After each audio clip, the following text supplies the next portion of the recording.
نبی علیہ السلام نے ارشاد فرمایا قرب قیامت میں لوگ اپنی بیویوں سے زنا کریں گے. ہم نے حدیث پاک پڑھی تو ہمیں سمجھ نہیں آئی. ہم نے اپنے استاد سے پوچھا کہ استاد جی یہ کیا معنی ہے کہ اپنی بیویوں سے زنا کریں گے؟ تو انہوں نے فرمایا ہاں اس کی کئی صورتیں ہیں. ایک صورت تو اس کی یہ ہے کہ مرد یا عورت کوئی کفریہ بول دے اور نکاح ٹوٹ جائے اور ان کو اس کا پتہ ہی نہیں کہ نکاح ٹوٹا یا نہیں. اور واقعی آج تو کفریہ کلمات کا علم ہی نہیں لوگوں کے پاس.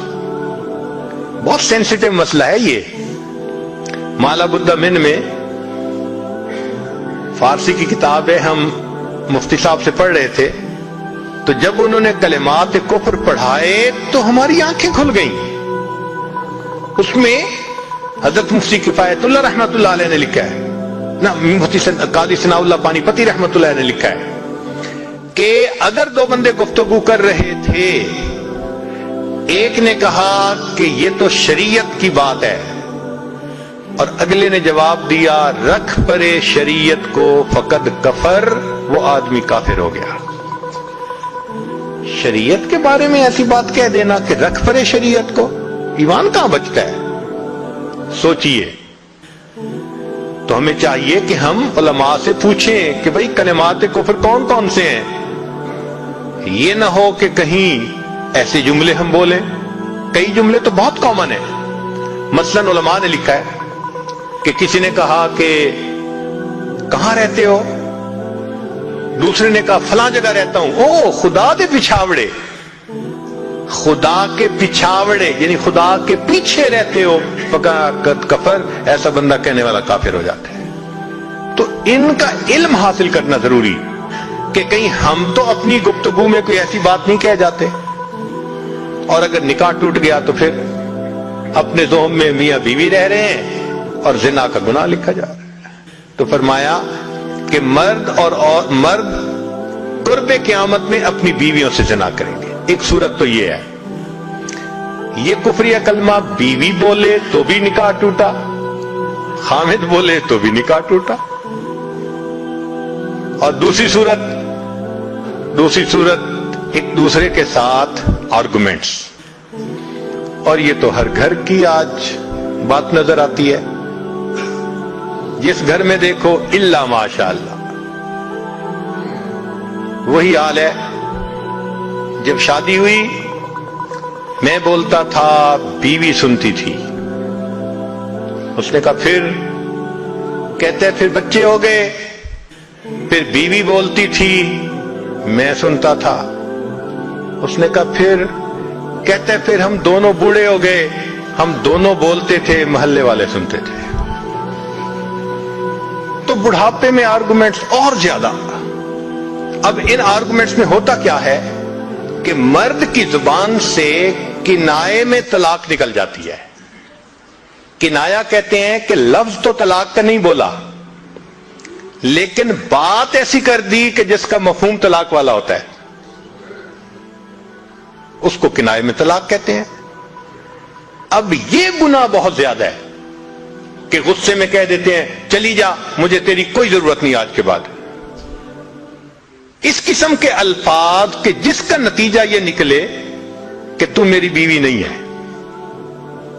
اس کو کنایا کہتے ہیں. اب اس کے مسئلے بھی سیکھنے چاہیے. بھئی نکاح کیا ہے تو کیسے ٹوٹ سکتا ہے, یہ مسئلے بھی تو آنے چاہیے نا.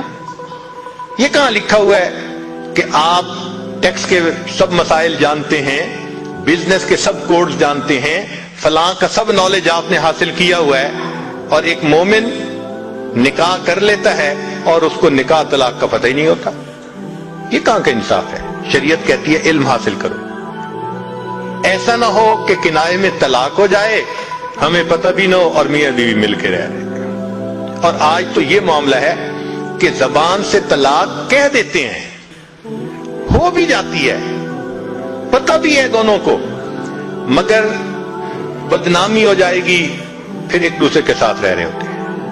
چنانچہ ہمیں ایسے لوگ ملے 5 وقت کا نمازی, تہجد پڑھنے والا, سب نیکی کرنے والا, خود اس نے مجھے کہا کہ آج سے 8 سال پہلے میں نے اپنی بیوی کو طلاق دے دی تھی غصے میں. ویسے میں نے غصے میں دی تھی. میں نے کہا کبھی کسی نے بیوی کو خوش ہو کے طلاق دی؟ دیتا تو غصے میں ہی ہے نا. یہ کیا بات ہوئی کہ غصے میں دی تھی؟ بھئی طلاق تو ہو گئی. اور جی پھر بعد میں ہم نے سوچا وہ بھی نیک ہے میں بھی نیک ہوں, بدنامی ہو جائے گی, بچے خراب ہو جائیں گے, تو بس پھر ہم نے پھر اکٹھا رہنا شروع کر دیا. نہ رشتہ داروں کو پتا, نہ علماء سے پوچھا. پھر میاں بیوی اکٹھا رہ رہے ہیں, ایک گھر ایک کمرے میں. اب بتائیں زنا ہو رہا ہے کہ نہیں ہو رہا؟ قربان جائیں اس سچے نبی صلی اللہ علیہ وسلم کی مبارک زبان پر 1400 سال پہلے وارن کر دیا تھا کہ قرب قیامت میں لوگ اپنی بیویوں سے زنا کریں گے. آج اس بات کی ضرورت ہے ہم دین کو پڑھیں, دین کو سمجھیں, دین کو سیکھیں تاکہ اپنی زندگی شریعت کے مطابق گزار سکیں. اور یہ ایسا گناہ ہے زنا, اللہ اکبر, کہ قرآن مجید میں اس کے لیے فرمایا خالدین وَيَخْلُدْ فِيهِ مُحَانًا. خالدین فیہا کا لفظ آیا تو مفسرین نے اس پر نقطہ لکھا کہ کافر ہمیشہ ہمیشہ جہنم میں رہیں گے, مومن مسلمان خطاکار کے لیے خالدین کا لفظ. تو مفسرین نے اس کا جواب دیا جی ہاں, یہ آپس میں انوالو تھے نا, تو کہتے تھے ہم کبھی ایک دوسرے کو نہیں چھوڑیں گے, ہم کبھی نہیں چھوڑیں گے ایک دوسرے کو. یہ جو وعدے کرتے تھے ہم کبھی ایک دوسرے کو نہیں چھوڑیں گے, ہمیشہ ساتھ رہیں گے, اللہ فرماتے ہیں میں بھی تمہیں پھر ہمیشہ ہمیشہ کا عذاب دوں گا. ایک حدیث پاک میں ہے قیامت کے دن اللہ تعالیٰ کے سامنے بوڑھا زانی آئے گا, اللہ تعالیٰ اس کے چہرے کی طرف نہیں دیکھیں گے. ایک روایت میں ہے قیامت کے دن بے پردہ جو ننگے سر پھرنے والی عورت ہوگی وہ اللہ کے سامنے کھڑی کی جائے گی, اللہ تعالیٰ اس کی طرف نہیں دیکھیں گے. یہ وہ گناہ ہے کہ اللہ تعالیٰ کی رحمت کی نظر ہی قیامت کے دن نہیں پڑے گی. آج اس سے بچنے کی ضرورت ہے.